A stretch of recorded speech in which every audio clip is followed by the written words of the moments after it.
the subject of mantra and the repetition of mantras in meditation as a means for spiritual progress. So I mentioned a few important principles behind the psychology of recitation of mantra. Now Patanjali says that through the practice of mantra and meditation, we are actually sublimating our psychological and spiritual resources to achieve a higher spiritual goal. So that's why he says yoga is defined as chitta vritti nirodha. Mind as such, so the mind stuff, chittam sometimes it's called in Sanskrit.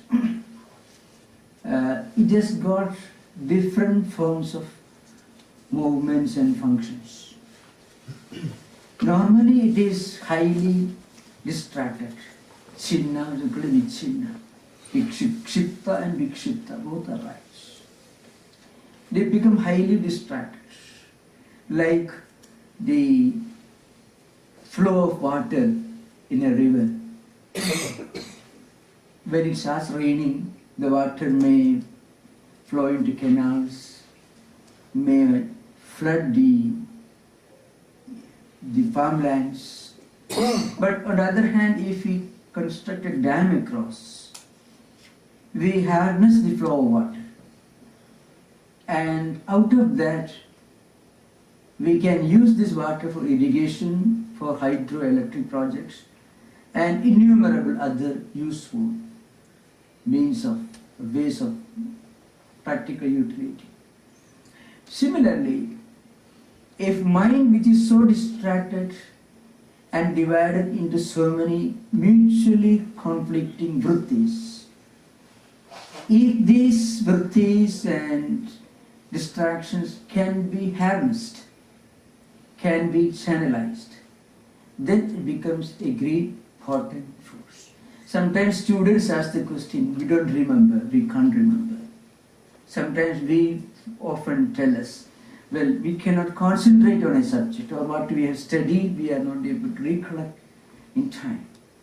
It only means we have not studied with enough concentration. And if we cannot study with concentration, it means we were concentrating on something else by trying to study. That's all. See, mind will always seek its own food. If you don't give good food to mind, mind will take unhygienic food. And that will make the mind sick. And sickness of the mind means distraction, disappointments, anxieties. In other words, a mind which is completely dissipated becomes useless as a tool for normal human pursuit also. So Patanjali says, normally the human mind is distracted, chikshipta and vikshipta, divided into so many distracting channels. Maybe in the life of an Einstein or Newton, in those days where scientists have to use so much of their brain power and power of contemplation, power of constant thinking, contemplating on the same subjects, they had reached a very high level of concentration, which Patanjali calls ekagra, means a state of mind where all vrittis converge and become focused on a single point of concentration. That's possible only when we make use of our own mind instead of electronic gadgets. But in modern times, the usefulness of human power of retention, memory, all these, it has come down with the popularity of modern gadgets. What I mean to say, when we make proper use of this power of concentration, mind becomes a mighty tool in our hands. And whatever we read, even once we remember. can give an example how mind works. That's important to understanding mantra. You may remember one incident in Sri Ramakrishna's life. Sri Ramakrishna, the teacher, the guru of Swami Vivekananda, refers to an episode in his own life. Once the manager of the temple, Rani Rasmani, who was the proprietor of the temple where Sri Ramakrishna was living, she was visiting the temple and she was trying to meditate. And then she was perhaps thinking of her accounts. She had innumerable properties, bank deposits, and maybe hundreds of servants. She was thinking of those things sitting in front of the sanctum sanctorum of the temple, trying to concentrate on God. Instead of that, she was thinking of this. Sri Ramakrishna, of course, says he gave her 2 slaps to bring her to consciousness. And she was thankful for that, because Sri Ramakrishna could see with his mind what was going on in this old lady's mind. And he tried to correct her. The idea is, sometimes when we try to concentrate on something, we are not able to concentrate because we are concentrating on something else. Mind is moving in another direction. Mind doesn't often listen to our dictates, our instructions.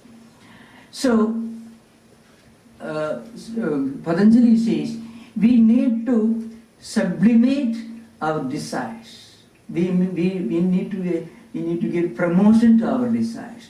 Everybody has got desires. Everybody has got a point of concentration. People are able to concentrate on those things in which they have a natural interest. If they tell you that they can't concentrate on meditation or japa, it means they can concentrate on something else. The mind doesn't remain quiet. That's why called 2 types of vrittis are there, As I said, mind stuff. Vrittis means the flow of thought currents. One thought comes, then another thought comes. There is a gap between the two. This is how mind flows. It is not a straight line, continuous progression. There is an up and down, it's called. That's how mind waves sometimes called. It goes up, comes down, there is a gap for a split second, and then there is another point of concentration. So mind flows like that. Now the point is, all these movements of the mind, if they can be concentrated on one point, we can start spiritual life. The ultimate goal is to reach a state where mind stuff completely ceases to exist.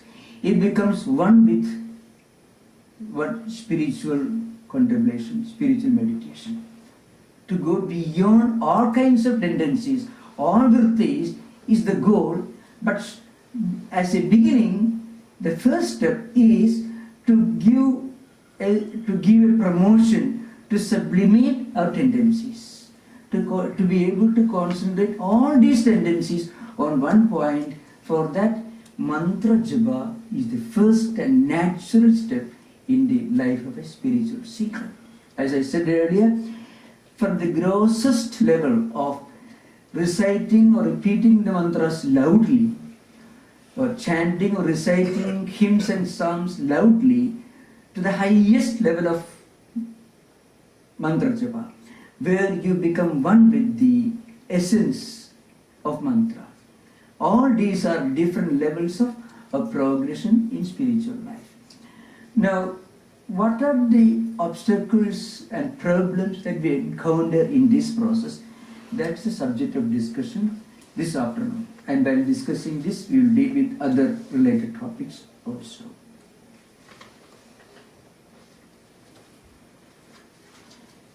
So, as I mentioned this morning,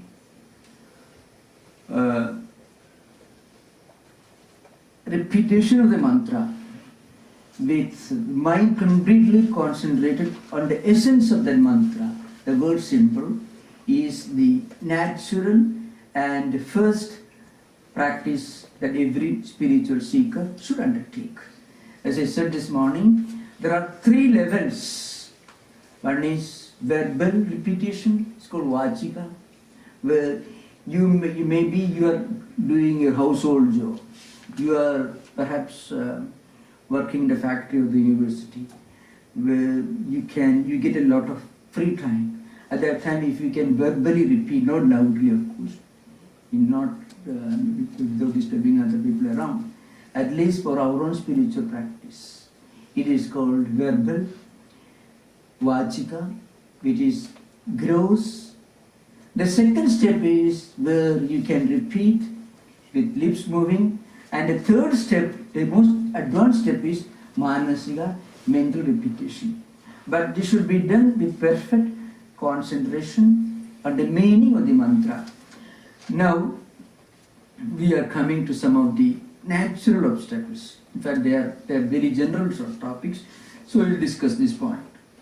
Patanjali has got an important sutra on the Samadhipada, 30th. Vyadhi, Sthana, Samshaya, Pramada, Alasya, Avirati, Bhranti, Darshana, Alabdha Bhumigatva, Anavasthitattvani, Chitta Vikshepaha, Te Antaraya. Antaraya means obstructions, obstacles, stumbling blocks in spiritual path in general. What are the obstacles? We are discussing the obstacles related to the primary practice of spiritual life, that is recitation of mantra. The first obstacle is vyadhi. Literally it means disease, sickness, illness, etc. Now here a question may be asked: is illness an obstacle in spiritual life? Here we had to discuss the tricks that mind actually plays in our spiritual life. Mind is a very tricky thing, especially for a beginner. There have been innumerable saints and spiritual personalities who are extremely sick physically, but they could focus their mind exclusively on God. Great mystics, there have been, still there may be, great mystics who suffered from innumerable physical diseases, but still focus their mind on God, spiritual ideas. So is disease or illness an obstacle? Well, for an advanced spiritual seeker, illness of the body is absolutely irrelevant. Illness of the body will not distract them from spiritual life. But for a beginner, what happens is, when the body starts showing signs of sickness or illness, the mind will give you an excuse for not doing spiritual practice. That's how sickness becomes an obstacle. Because every time mind will try to give you excuses, postponement or procrastination. But tomorrow I will start. Today perhaps not a good day. Today I have got a lot of work to do. Today I have got so many duties and responsibilities. So I will have a good start tomorrow. Procrastination is clearly mentioned by the commentators on Patanjali Yoga Sutras as a very natural, tricky method through which mind tries to distract you from spiritual life. So minor illness, sickness of the body can be an obstacle. That's why Patanjali himself gives a prescription on how to keep the body free from illness, sickness. So in another sutra, Patanjali gives Sthira Sukham Asana. Asana here means what you normally understand by yogasanas, physical exercises, part of yoga. Yoga studios, one day teach different physical postures. According to Patanjali, the great spiritual psychologist of ancient India, all these physical exercises have only one purpose in mind: to keep the body physically fit so that physical illness will not be an obstacle in our spiritual practices. That's the only purpose. It's a very important point, remember. So, body should be kept healthy, but then that doesn't mean that we should go to gymnasium every day. If our physical body becomes too strong and muscular, and the physical energy exceeds the mental balance or the energy of the mind, what happens? We become brutes. Because mind will not be able to control the energy of the body. It's like a very mighty, big, strong horse used by a poor horse rider. The horse will take him in its direction. The horse rider will not be able to control horses. So, if the physical health and strength and energy of a person exceeds the mental strength, mental balance, what happens? That person becomes physically restless. That's why very often the yoga philosophers give a prescription: when your physical body, physical energy exceeds the mental poise, you should practice what we call in Sanskrit upavasa, which means fasting. So that physical energy comes down, in tune with the mental energy level. That's very important, is an important thing. But Patanjali also prescribes indirectly, and the commentators who wrote important books on yoga, Hatha Yoga, two famous books, Hatha Yoga Pratipika and Gheranda Samhita, three ones, Shiva Samhita. These are the three famous books which were written around 3rd century BC on physical exercises. So they insisted again and again that before we start practice of physical exercises, the yogasanas, and breathing exercises, we must be able to fully get established in the internal and external disciplines. For example, non-violence, truthfulness, non-stealing, contentment, and then purity of mind and body, then reading holy books.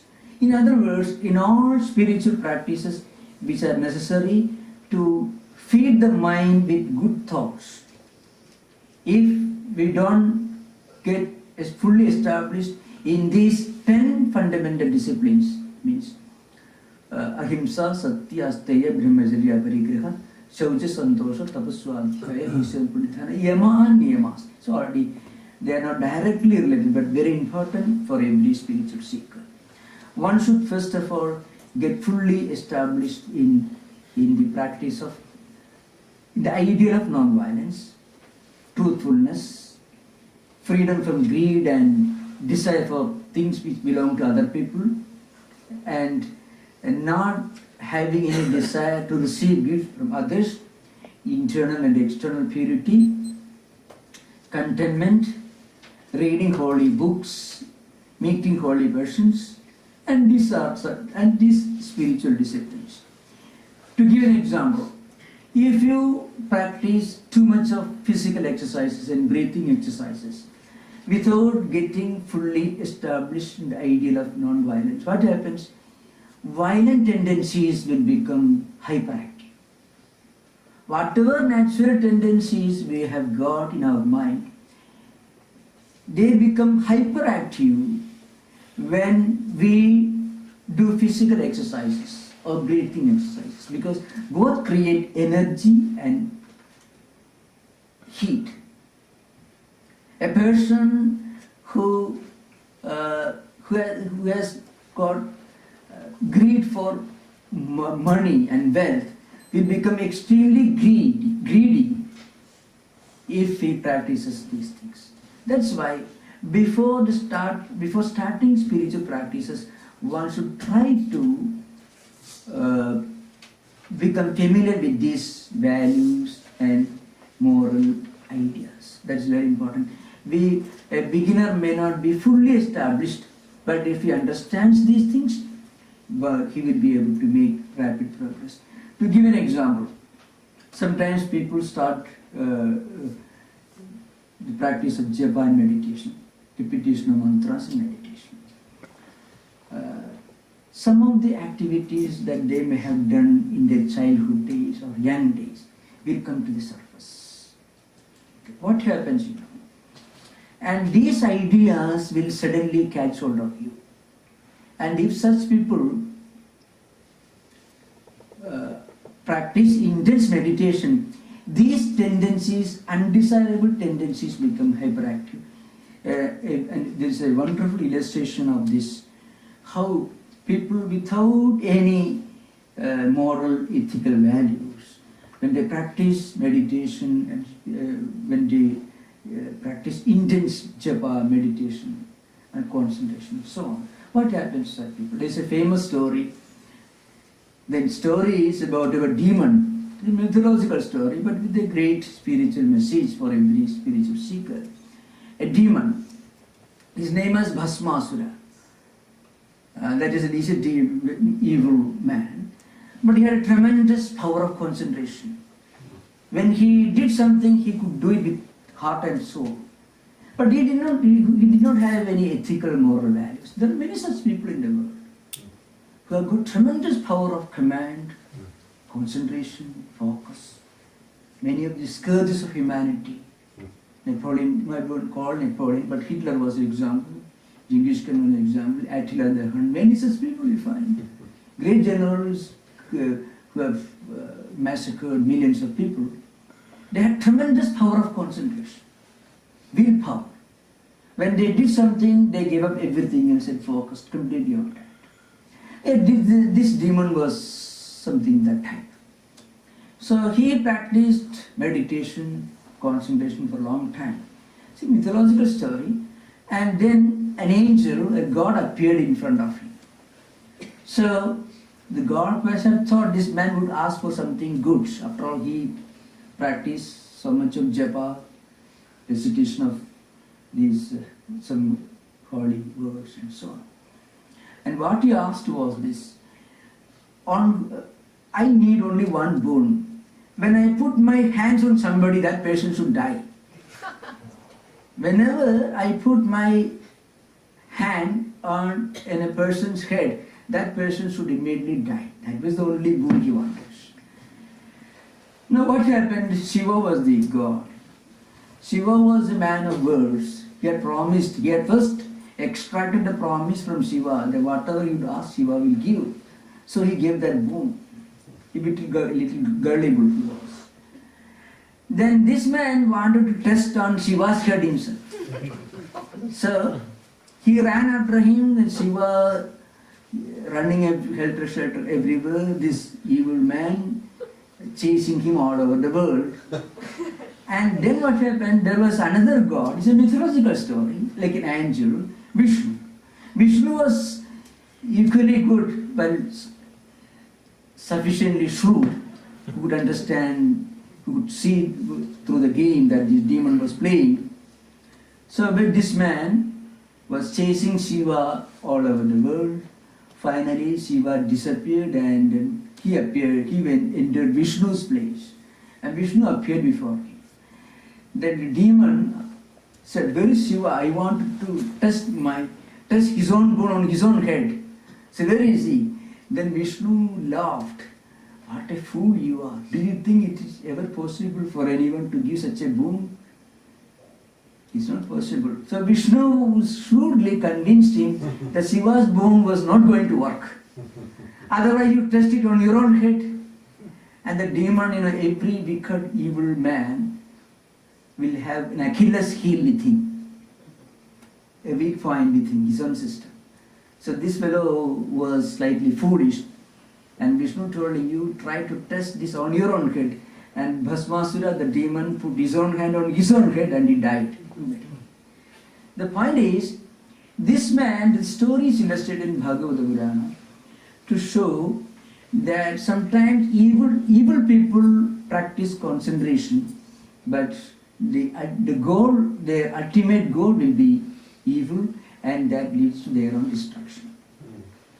So that's why it is stated that before we undertake any kind of spiritual discipline, we must have these fundamental ethical moral values, and we must get fully established in these ethical values. That is non-violence, truthfulness, non-stealing, freedom from greed, and then internal and external purity, contentment, and a kind of resignation to God and His grace, and all these values are necessary. If we don't do that, then these obstructions and distractions are natural. The first one is vyadhi, it's called illness. Even minor illness will give us an excuse to stop the practice of mantra, japa, recitation of mantra or meditation. Therefore, we must be aware of these problems. That's why in this sutra, Patanjali gives a list of these distractions in the practice of recitation of mantra. The second one is dhyana. Dhyana actually means mental lethargy, laziness, due to repressed desires and tendencies. That's also very important. Repression is often a negative problem. Sublimation is a positive advantage. There's a great difference between sublimation and repression.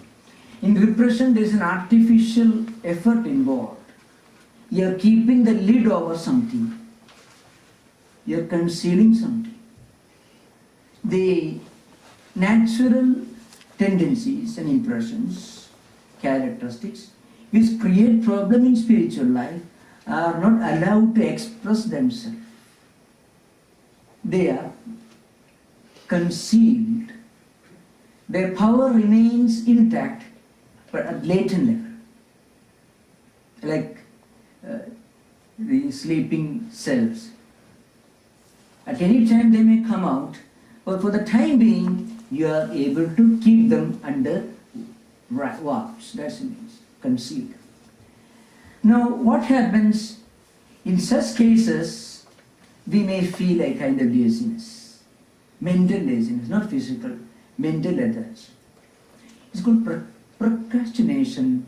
Is the natural characteristic of this problem. The third problem is samshaya, means doubt. So, an attempt to intellectually analyze and logically interpret our spiritual path. That creates this problem of doubt. There are certain areas where you can analyze, logically explain everything. You can predetermine what is going to happen. In mathematics, in physics, in all technology-related areas, you can be almost sure how a machine is going to work. You can demonstrate these ideas, these theories in a laboratory of science. But in spiritual life, it is not possible. Once we take the first step and go forward, then naturally we are able to understand what's going to be the next step in the right direction. Before that, if we try to clear our doubts, try to logically analyze things, you should understand that it is one of the obstacles in spiritual life. The interpreters like Vyasa and others who wrote elaborate commentaries on Patanjali Yoga Sutras, give a clue as to why these problems are listed here. He says, every spiritual seeker can be on his guard or on her guard against these problems. That's why these problems are explained here. So doubt is good, but doubting tendency is a terrible enemy in spiritual life. Because doubts can never be cleared at the intellectual level. In all other secular branches of learning, we can intellectually, logically analyze the problem and clear the doubts at the intellectual level. But in spiritual life, it is impossible. Therefore, doubting tendency is a great obstacle in spiritual life. As I said this morning, the two important tools of theory of knowledge, epistemological tools that mean direct perception and inference, cannot take us 1 inch forward in spiritual life. Another obstacle is pramada. Pramada actually means physical laziness, carelessness, carelessness, not giving full concentration, lack of earnestness in spiritual practices. If you read the scriptures with great concentration, its effect is very positive. But if you read the same book just to pass away time, maybe by waiting for a train or the plane, instead of reading New York Times, if you read the Gita or the Bible, the effect will be different. So the spiritual literature, spiritual ideas should be studied and contemplated and imbibed with a very high level of seriousness and concentration. Carelessness in these practices is called pramada. Then again, alasya. Alasya is also a kind of laziness, but different. Mind appears to be too heavy. Sometimes you feel 12 hours of work in the office, and you come in the evening, you feel mentally and physically heavy. Then can we sit and meditate? This is a real problem, a realistic problem. It is not anybody's fault. So maybe these spiritual thinkers will give a clue to solve this problem. This heaviness of mind and body is due to keeping spiritual life and secular life in watertight compartments. That's a real source of the source of the problem.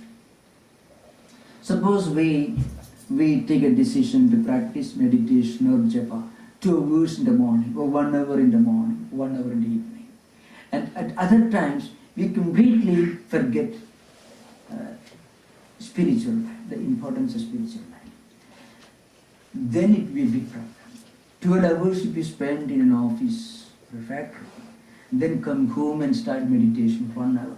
Actually, you will be tired, exhausted, fatigued, mental and physical heaviness. That's a real implication here. So, that thin layer of bifurcation, differentiation between secular and spiritual life should be understood. Actually, there is no distinction between secular life and spiritual life. So great spiritual teachers give one clue. They say we should establish a link between secular duties, responsibilities on the one hand, and spiritual ideas and spiritual practices on the other. There is a gap of 10 hours between these two. So how can we establish a link? That's the main problem. For 10 hours we live secular life without any psychological, mental association with spiritual ideas. And then all of a sudden, after coming home, we start meditation. We try to do meditation. There will be fatigue, or any kind of meditation. There will be fatigue, kind of exhaustion.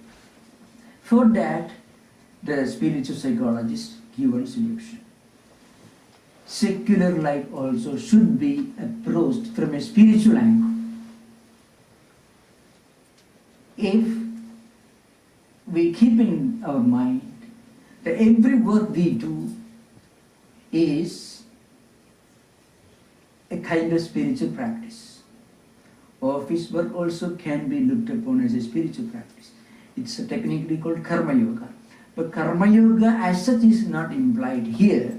The idea is, even while performing the so-called secular, non-spiritual duties and responsibilities, which are really non-spiritual, But normally we look upon them as different from spiritual duties, office work, factory work, and so on. Even while performing them, we must keep in our mind that our ultimate goal is not money or external secular prosperity, which is the result of secular work, but secular duties and the prosperity and wealth associated with these duties are necessary, but they do not constitute the supreme ultimate goal of human life. They are needed, but they do not constitute the supreme goal of human existence. The ultimate purpose of human life is spiritual realization, spiritual growth. If that can be kept in mind, even while performing secular duties, we can look upon them from a spiritual angle. So every work becomes an act of worship. Every thought can be spiritualized. Every minute can be spiritualized. That's one way to, that's one remedy for this physical and mental laziness. Then avidati, that's again distraction, the natural wavering tendency of mind. That's a very big problem in spiritual life. As I said this morning, our mind is like a big bag. The bag is full of tendencies and impressions. We have accumulated all these tendencies, not only in this life, but in the previous life also. Some of the tendencies are extremely good. That's why sometimes we feel great enthusiasm to go to a place of spiritual activity. We read reading scriptures, listening to spiritual ideas. When we are able to enjoy and relish and experience with great interest and earnestness spiritual ideas, it means these positive spiritual tendencies are dominating for the moment. That's why we are able to withstand the onslaught of spiritual ideas. As I said, you just let people who have no interest in spiritual life listen to all this. They cannot withstand. Even intellectually they will not be able to withstand the onslaught of spiritual ideas. They will be terribly bored. Sometimes, I refer to this. Sri Ramakrishna Paramahamsa was living in Dakshineswar temple, Vivekananda's guru. Sometimes good spiritual seekers came there, sometimes common people who are not interested in spiritual life also came. So they will come together in groups. So some people, some visitors will take great interest in spiritual stories and ideas. But then their friends may not be so interested. So they will be scratching their head and trying to pull them, let us go back, let us go back. Then Sri Ramakrishna would say, oh, very good, you go around and see the garden, look at the temple, the garden, how wonderful flowers are blooming, all that you can see. So he will give them an excuse for leaving the room, so that others could listen to spiritual ideas with great interest. So, our mind is like a bag. Positive tendencies and impressions will help us. And that's why we are able to take interest in spiritual ideas. But then when we go beyond the limit, when we really start something in earnestness, negative tendencies also start operating. They will create conflicts and obstacles. So there is a wavering. This is avidati. Mind is not able to focus on anything. So much of distraction, wavering, and conflicts. Some great spiritual teachers have given some solutions to this problem. You think of an ocean or the sky. An ocean is vast and it accommodates all. Still remains intact, calm and peaceful, tranquil. So also the sky. Sky is the symbol of omnipresence. The ocean is a symbol of omnipresence and also immanence.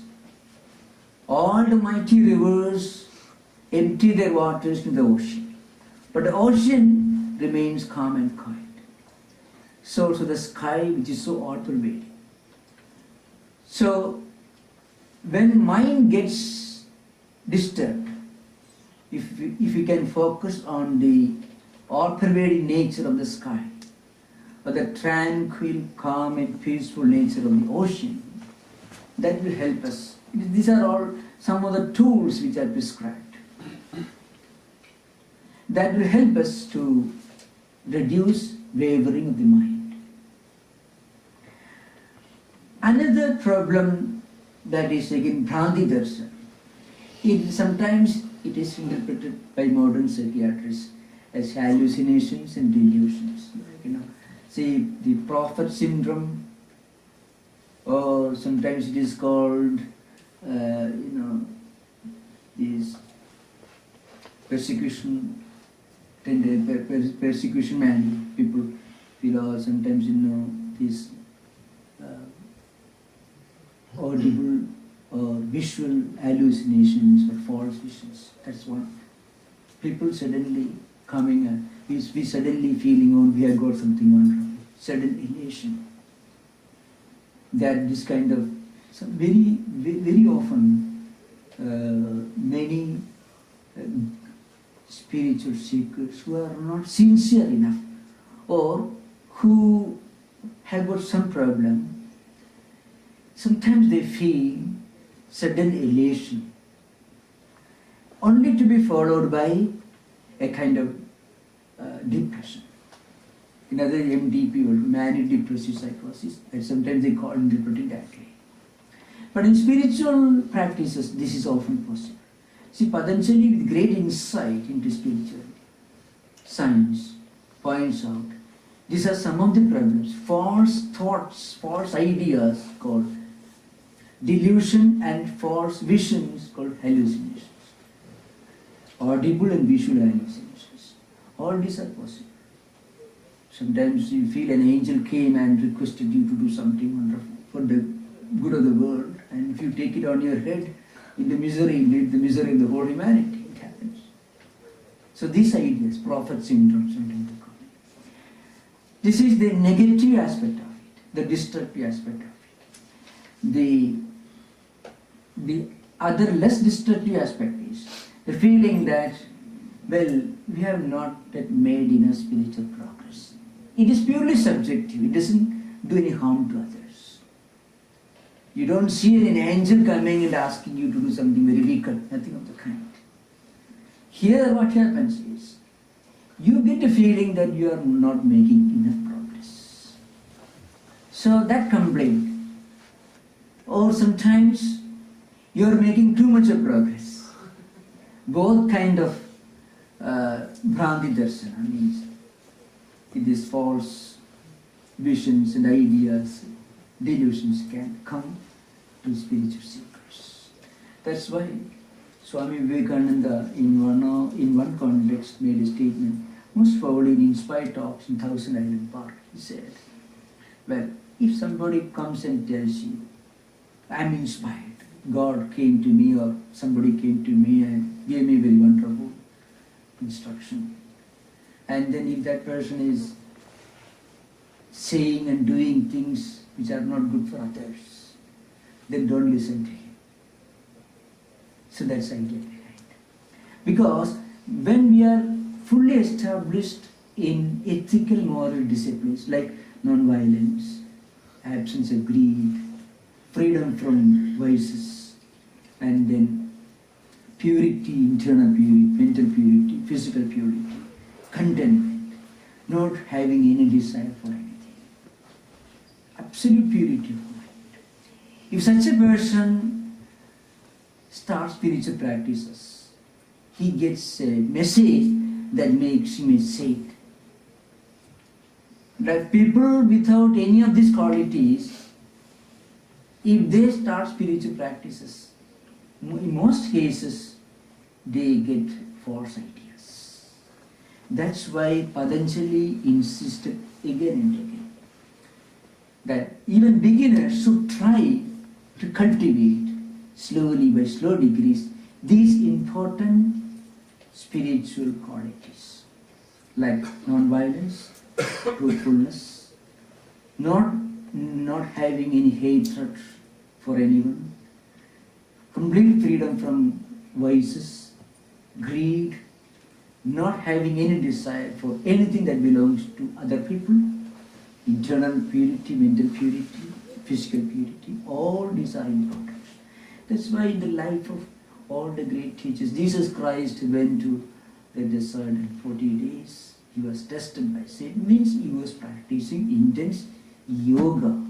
Yoga doesn't mean Patanjali's yoga or any. Patanjali is speaking about a universal spiritual method, universal spiritual practice. That is what yoga actually means. Yoga is defined as a path that takes you from the human to the spiritual dimension. That's what is yoga. That elevates and sublimates your consciousness so that from human dimension you evolve to a spiritual divine dimension. You look upon the whole humanity as one spiritual family, as one spiritual brotherhood, looking upon everyone as spirit brothers and sisters, as one spiritual family, not looking upon anybody as strangers, alien. That is what yoga is all about. So, if a spiritual seeker is not fully established, if he becomes at least familiar with these fundamental disciplines, many of the distractions that come to our mind, the starting of spiritual practices can be avoided. Conflicting thought currents will completely vanish if we can tell ourselves, well, the whole world is pervaded by divine spirits. Everything is God's creation. The whole humanity is one spiritual family. This kind of auto-suggestion, if that is the term to be used, before starting recitation of mantra, chanting the mantra, practice of mantra, that will reduce the conflicts and distractions to a considerable extent. And that also will reduce the possibility of all these obstructions and distractions, which are called antaraya in Sanskrit, which Patanjali lists down, means illness, doubting tendency, mental lethargy, carelessness or carelessness, heaviness, fatigue of mind and body, and then wavering of the mind, and then again false thoughts, false ideas, false visions. All these can be avoided through a process of mental auto-suggestion. The whole humanity, the entire world is pervaded by the presence of the Lord. The whole humanity is one spiritual brotherhood, spiritual family. If we can repeat this again and again, then that removes many of the conflicts. Actually, one of the Vedic mantras, it is said, let there be peace on earth, in the ocean, in the skies, in the valleys, in the mountains, in all human beings, in the entire animal kingdom. Let there be rains, let there be prosperity, let there be happiness and peace and harmony and tranquility for everyone and everything in this world. This is one of the famous prayers in the Rigveda Samhita, which is sometimes repeated with translations by spiritual seekers. So this strong, intense desire for goodness and sublimity and peace in others removes many of these natural distractions and obstructions. Then there is another problem, alabdha bhumigatvam. That again a feeling that I'm not reaching my goal, I'm working too hard. In one of the question and answer sessions which I attended when I was a quite small school student, in a lecture given by one of the world famous Swamis of the order, he was referring to a letter that he received. So some devotees who had taken initiation from the Swamiji wrote to him, well, Swamiji, what should I do? And then so he wrote back, well, you must sincerely practice meditation, prayer, and so on. After 1 month letter came, yeah, I had done it, now what should I do next? Then he wrote, you must never stop the practice of the spiritual practices. After 2 weeks, another letter, that also I have done, now what should I do? Again my mind is full of conflicts. So sometimes what happens, a feeling that we are not reaching anywhere. Of course, this is possible for two types of seekers. There are some very intense spiritual seekers. But for them, if you tell them, well, there is no end in spiritual life.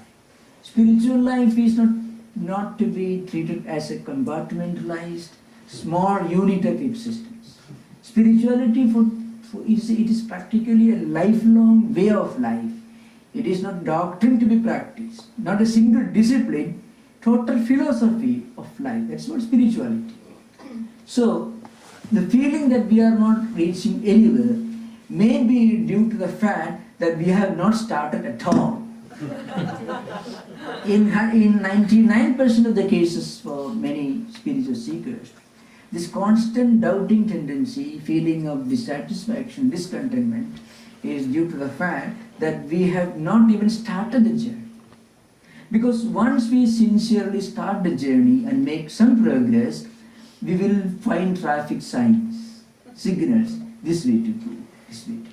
So we are able to make progress. So Patanjali says, this feeling that we are not making enough progress should be understood as a natural obstacle. And once we understand that this is a natural obstacle in the spiritual life of all seekers, then it won't be a problem anymore. It becomes a problem when we are not aware of it and when we have to confront it without any previous preparation. But once we understand that this is a problem, no problem. If you get instruction, there is traffic problem on one highway, then you take another highway. But once you reach there is a traffic problem, then you understand it's a big dilemma.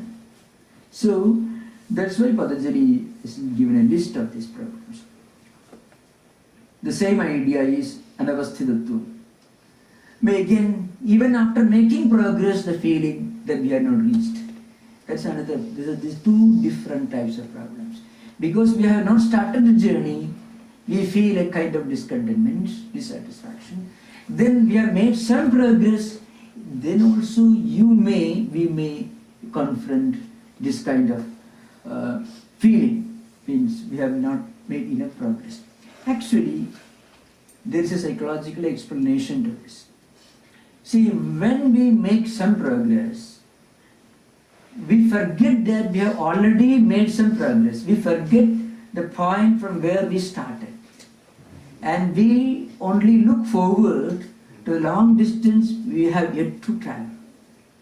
So that could be one reason for sincere seekers who have made sufficient progress to feel that they have not made any progress at all. So that is a natural problem. That should not be a big dilemma. Once we understand that these 9 obstructions and obstacles are natural in the life of every sincere seeker, they will not be big problems, they will become less problematic. These are the natural obstacles and obstructions that take us away from our spiritual path.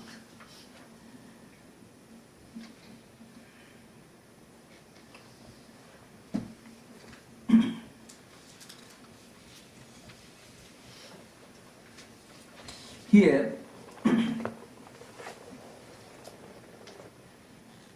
again, when we start the spiritual life, Patanjali gives further insight into some of the problems of mental distractions. One is, see, a feeling of discontentment, depression. and again agitation of the mind. Sometimes people say trembling in the body, and then disturbance in breathing system. All these are possible distractions. So, one common solution to these problems, I have already explained this morning, is this. We must first of all make our mind ready. Making our mind ready means slowly sublimating our tendencies and desires.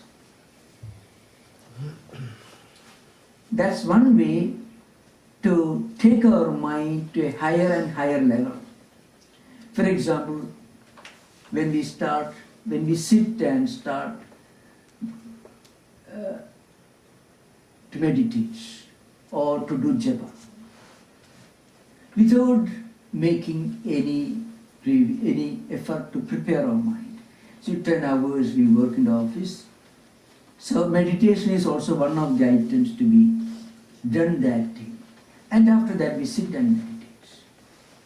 Or when we travel, we may have seen different images with our eyes, signboards, pictures. We may have heard different sounds with our ears. We may have discussed many topics related to secular, normal life situations. All these are now working within the mind as tendencies and impressions. Now, immediately if you start to repeat the mantra or start meditating, what happens? The moment we repeat the mantra, all these images, sounds, visual and audio images will come to the mental.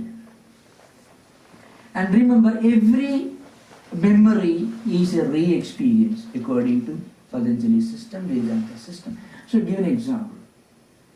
Suppose you see an image or a picture or a photo which naturally creates a distraction in spiritual life.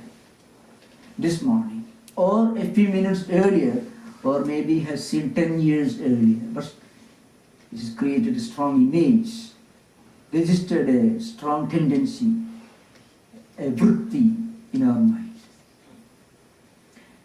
When we start spiritual life, either tendency that we accumulated this morning or this moment or 10 years back, with equal possibility can re-emerge in the mind.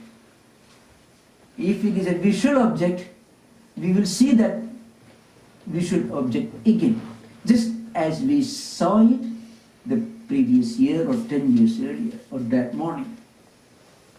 There is no difference at all seeing 10 years back and seeing now at the mental level. There is no difference.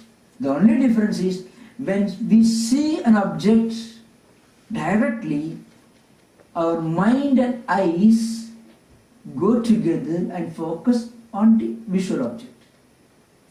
When we remember that experience, eyes do not have anything to do, but mind openly, clearly, evidently sees the same visual image.